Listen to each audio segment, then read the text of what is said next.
Oh boy, am I excited to get back into Shin Megami Tensei after reviewing the first game. That was easily the most insane game story I've ever experienced. But remember, that was a Super Famicom game, and so was its direct sequel. It wasn't until a decade later on the PS2 that we'd even get an actual numbered Shin Megami Tensei game localized. 3 Nocturne. Wait, but if we never got a Shin Megami Tensei game up to that point, doesn't that mean that the name would have meant absolutely nothing untranslated? If it literally means new reincarnation of the goddess, then why didn't they just call it Goddess Reborn or something? The series was already well established by this point in Japan. This was far from the 3rd game. But still keeping the 3 on there, plus with the subtitle Nocturne, this title just screams, you need to play the others before playing me! But in the West, they didn't even exist. Would you rather they started the numbering over like Final Fantasy did, just to go back on it later when worldwide releases became the new industry standard? I guess not. Well, at least we can finally play 3 Nocturne with the new HD remaster. Actually, it's a remaster of the Maniac's Chronicle version.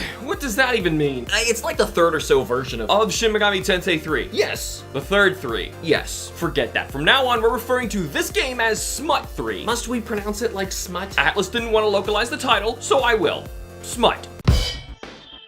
Finally, we've got some smut on the PS2, but good lord, it's just as unforgiving as it was on the Super Famicom. At least demons can level up and inherit moves now. But what does that matter when bosses can just randomly decide to have like 6 more turns? Man, all it takes is one bad random encounter to utterly obliterate you. This game is insane. Why did we strip down to just our shoes and shorts? I, for one, didn't need a PS2 penis, ignoring the Prada's dangly bits. But what do his tattoos do down there? Stop. Do they frame around his hips or wrap around it like a candy cane? Why are you like this? Hey, somebody's gotta ask the big questions! As we mentioned, this is the series leaping to the PS2 after a decade hiatus in mainline entries, so there's quite a bit of updates bringing this old Super Famicom series into the 3D era. We are still dungeon crawling and exploring an apocalyptic Tokyo, but this time from either a third-person view or various fixed camera perspectives in smaller environments. This, aside from, you know, actual graphics and rooms, makes exploring far more manageable without a map. You'll once again be recruiting and fusing demons to form your own party of 4, which is 2 less than before, so more thought needs to be put into which demons you choose to battle with and which to keep in reserves, and when and how to fuse them to pass down the best moves to your new demons. Demons are just as tenacious as ever, and still have the ability to attack in huge waves one after another, so you've always got to be prepared for the absolute worst case scenario. But if a new or useful demon appears, then you better hope you can convince it to join your ranks with the right dialogue and gifts, assuming your level is even high enough. Because if you fail, then you'll get punished hard with the new press turn system. Like before, each party member gets 1 turn before the enemy's turn. However, with press turns, if you land a critical hit or exploit a weakness, you'll only use up half of a turn, allowing you to wail on your enemies. But if you miss, get blocked, or repelled, you will lose some or all of your remaining turns, which can instantly turn the tide of any battle. The goal is to fight smarter, not harder.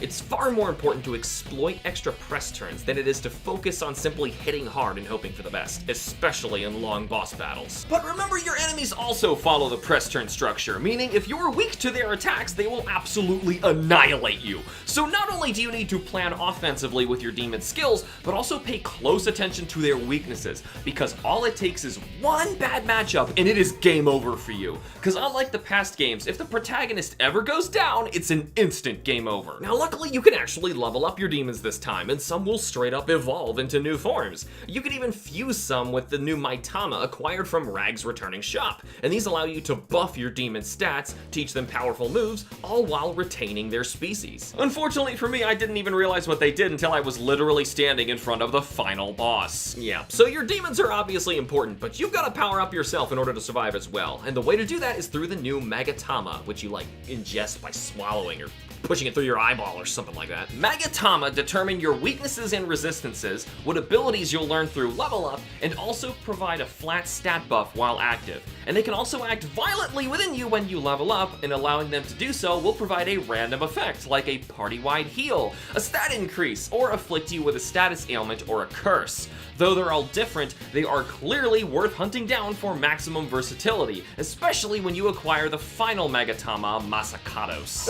Yeah, Masakados is so broken, but boy does the game make you earn it. Equipping it gives you +10 in everything but luck, know everything except Almighty, and even gives repelling elemental skills upon level up, making the Demi-Fiend nearly impossible to kill. But believe me, it'll still happen as late game bosses love spamming Almighty, and getting all those Magatama is by no means easy. Some require defeating hidden bosses, others are expensive purchases, and one in particular requires you to clear 20 levels of a top-down arcade puzzle game in a row without saving. I beat the first 8 actually thinking it was a really fun diversion, but then it just kept going and going, and some got so hard that even with a guide it still took ages to clear them all. But by the power of the internet and more hours I'd like to admit, I got it, and every other Magatama in the game. Yeah, and once we had ultimate power, we went straight back to that puzzle boy twerp and beat his pudgy little face into Campbell's tomato soup. He's just a kid who wanted you to beat his high score. God and Lucifer can wait. This kid's gotta die! Assuming my cursory research of this complex series was adequate, this is the first time the Megami Tensei series got the full 3D cel-shaded graphics effect, outside of the Japanese Xbox exclusive Shin Megami Tensei 9. Wait, 9 came before 3? It's a stupid name, don't think too hard on it. The game canonically happens between the original 2 games, so it's not actually the 9th. Can we talk about Smut 3 now? Glad to hear you're embracing the smut. Well, I'm glad to see the progenitor of tons of new 3D models and animations the series continues to use to this day. The world design itself is a little barren and bland, even for the PS2 though. Yeah, there's almost nothing to see in the game's many dungeons and empty buildings. In the beginning, there's not even cars or people anywhere, like you're already living in some weird Twilight Zone episode or an underdeveloped video game.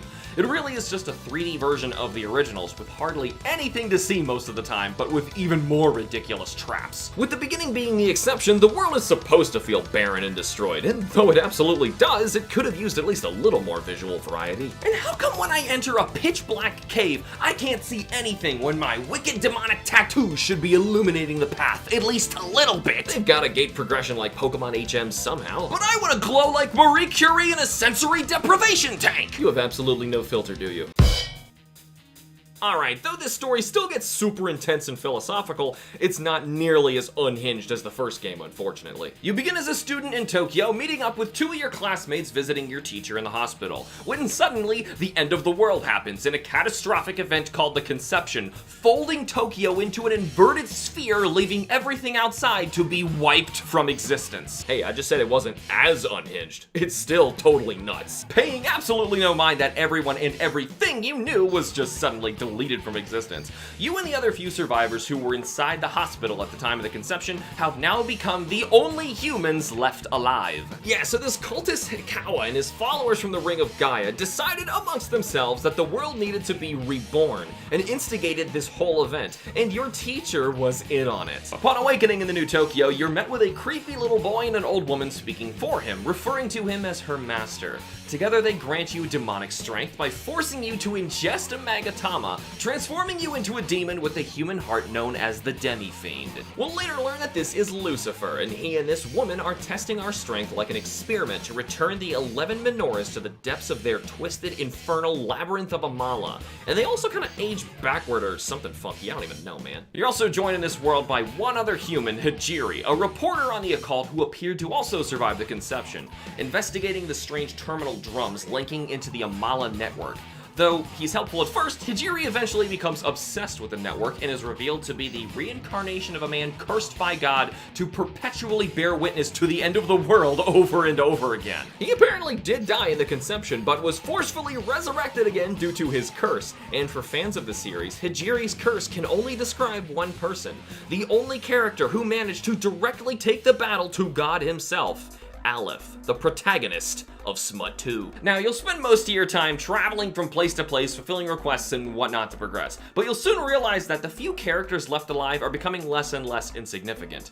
Though you're the only one of the group to gain demonic powers, they all independently decide that they have the right to recreate the world based on their own ideals. These are called reasons, and instead of having a traditional law and chaos alignment, the Demi-Fiend has to hear everyone out and determine whose reason he personally agrees with to see it through, or undermine and find his own path. Technically, most of the reasons are chaotic in nature, and they boil down to survival of the fittest, individuality, freedom, and complete stillness. Though only humans can create a reason, and the Demi-Fiend has long lost that trait, his insane strength allows him the ability to ensure that his chosen reason will come to be. But you're a demon, and you can reject all of that, and either restore the world to exactly the way it was before, or leave it in this chaotic state ruled by demons until the next conception. The whole way you go about this is by making it to the center of the spherical Tokyo, reaching the bright Kagatsuchi that's glowing like the moon, giving the demons their strength. Turns out that Kagatsuchi is actually an avatar of God himself, and by presenting a reason before Kagatsuchi, you are doing so before the creator. You could do that. Or you could just punch God right in the face! And if you were tenacious enough to restore all 11 menorahs to the Labyrinth of Amala, Lucifer will give you one final test after you literally just kill this facet of God in an intense final boss battle, culminating in the entire universe being sacrificed to you, transforming you into the true demon, where you and Lucifer take on the fight to God directly, leading an enormous demonic army in your wake. Fade to black. The end. Holy crap! What this game lacks in characters and engaging story moments, it more than makes up for in its intensity. I mean, to get those menorahs, you have to straight up hunt down and kill each of the demonic fiends holding them, each representing the apocalypse or death in some fashion. You even cut down the 4 horsemen of the apocalypse along the way, for crying out loud. There's a bit I especially love in the depths of Amala, where the massive Beelzebub challenges you to prove your might to pass, and once you best him, he's like, okay, you may pass, but you just keep on swinging anyway. And he's like, you can stop now. Stop! Jesus, stop, please! And you just keep swatting him like the fly he is. I love that you feel totally weak in gameplay, but in lore you're this unstoppable, unrelenting demon. Now, we're not going to single out any particular religions here, so let's be clear that the Demi-Fiend hates them all equally. Effectively, every angel, demon, cryptid, or mythological character exists in this world, and you get to punch them all. Once again, this series has some incredible music. Also, the HD remaster added some much needed voice acting that really brings the game to life. Jumping to the PS2 in the early 2000s netted it some hard rock tracks amidst the traditionally updated twang these soundtracks tend to have. The tracks with creepy chanting vocals are especially powerful.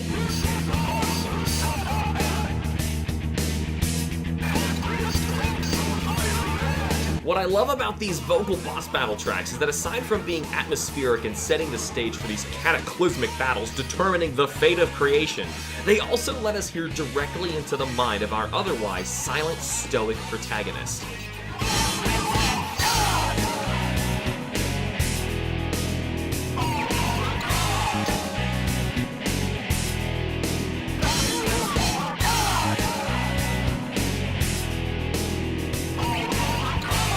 Man, that's some good stuff.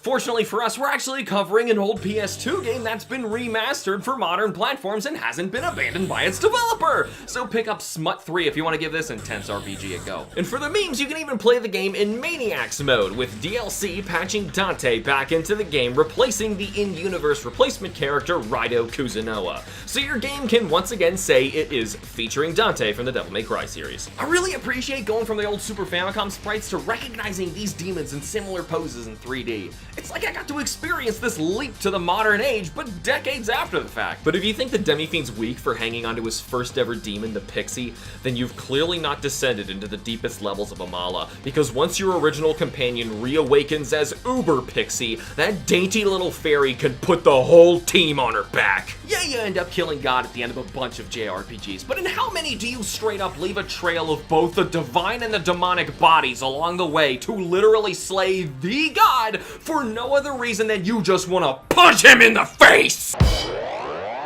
The positive gamer in me took some warming up to Shin Megami Tensei 3, but eventually reached a 7 out of 10. It's always a good time recruiting and fusing new demons and customizing your ever-evolving party, but this game's sheer difficulty and generally bland world bring it down, but just a smidge. The critical gamer in me finds Shin Megami Tensei 3 to deserve an 8 out of 10. I really appreciate the concept of deciding on a reason for creation over alignments, as it muddies the waters for what players always search for as the best ending in games. But fortunately for me, killing God and becoming the true demon is its own reward. Well, what do you think? Tell us how your positive and critical sides rate Shin Megami Tensei 3 Nocturne HD Remaster in the comments below. Hey, if I could beat it, then so can you. But if you're gonna let this brutally difficult PS2 RPG intimidate you into skipping it, then you're just playing with yourself. For those actually interested in the figures, I actually did review the Figma of Demi-Fiend in a different video, shameless plug. But thank you guys for watching. Remember to like and subscribe for more, and use the links in the description to nominate your own episode. And thank you to all of our Patreon members, Aspen, Arrow, Crystal, Sid, Genio, Laura, and Squad Fam. Booyah!